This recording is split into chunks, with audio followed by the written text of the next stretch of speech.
Hello everyone, my name is the Gaming Art, and welcome back to another video. Today we're going to be discussing 5 ideas I have for Minecraft Skywars on the Hive Bedrock Edition. And before we get into this video, just note these are my opinion. I don't really expect you to care about any of this. If you guys have any ideas for any other kits or items or anything you want to be added to Skywars, leave them in the comments below. I might cover them in a part 2, as well as comment any other game you want me to make a type of video of this sort of thing on any other games, treasure wars, anything like that. Comment down below and leave a like if you do enjoy. Without further ado, let's get into it. My first idea is not a very original one. I think adding new ores, of course, would be a great idea for both versions of Skywars. Maybe some nether ore. Some people mention netherite, but then you would need a diamond pickaxe similar to the builder kit. And I think just adding a new ore with new items is always a good idea. Freshen it up a little bit, keep it updated, keep people playing.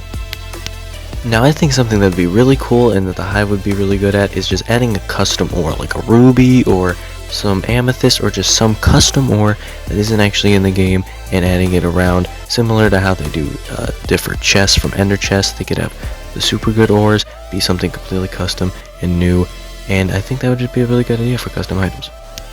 Now as far as Skywars kits goes, I think adding new kits is always a great idea, unique, balancing, but one thing I think I would recommend would be the Hive switch out kits similar how like they switch out maps. Like if you know how Hypixel on Bed Wars, for example, in Skywars switches out maps. I know they don't want to be like Hypixel, but I feel like if they switched out kits back and forth, you know, I feel like that'd be a really good thing. Which kits are available? Maybe not the main ones, such as like the Voidwalker, but the the Trapper, the Builder, they could kind of go in and out, along with adding a couple new ones to fit into that. I feel like one of the new kits that could be added could be something with like a clutch item or something, but in order to add more clutches and more like high intense fights, I feel like something that needs to be addressed in multiple games on the Hive is the height limit. You have Egg Wars on CubeCraft that has no height limit, and you can just build up to a base and there's no timer or anything, and then you have Hive, which is kind of the complete opposite. You go above a certain height and you start taking damage, you go below one, you also start taking damage.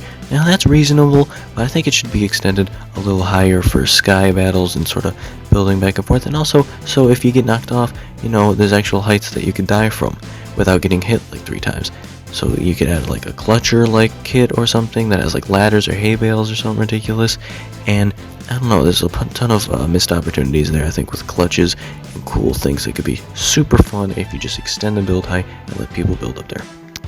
I've always kind of felt that whenever you try to pro clutch and then look down and block clutch after it, I feel like you fall in the void way too fast. Like the void and the height that you die from on Hive Skywars and even on Treasure Wars and stuff is just way too low. They should extend all the maps up like 50 blocks so you have way more time to pro clutch. Maybe this is just me having bad reaction time because I know plenty of people pull off cool clutches and I've done a few myself. I just feel like you should be able to, they should just like raise all the maps 50 blocks up, or even make some new ones and then just make those ones the special ones that are way easier to pro clutch.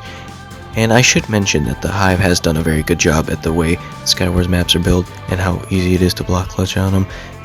But one ore I've always felt has been left out completely has been the Lapis ore. It's like a 1 in 3, 1 in 4 chance that you get a spell book from it, which most of the time is pretty useless. I think we should add a couple more of those, and I don't know, maybe even it out a little bit. I think a strength 1, very specifically strength 1 effect book would also be very useful, as long as you still have particles for strength, such as like when you have speed, you can tell that they add speed.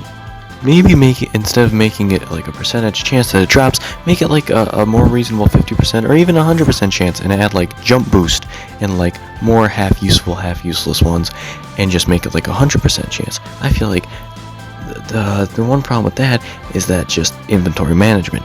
But other than that, I think those would be pretty cool. Speaking of inventory management, I feel like something that needs to be addressed is the amount of trouble it is if you don't get a bow or something off chests. If you're super unlucky and you need to break gold blocks for whatever reason, gold ore, it's a super pain just to like break it and then get like 20 things that you don't care about, like chainmail armor. I feel like, I don't know how they would fix this, but some organization with that, making organization easier. And one thing that I do know how to fix, or I could recommend how to fix, would be like once you get once of every weapon or armor type with varying via an enchantment. I feel like once you get like a sharp 1 diamond sword, once you break an emerald ore again, you should be able to get another sharp 1 diamond sword. or that goes with armor, or any weapons from emeralds and diamonds. I feel like that would be a good rule. Obviously, you know, getting kills and everything, you'd still fill up your inventory. Can't really help that, I don't think. But I feel like just that simple ore rule would be such a small change, and it'd be such a good one.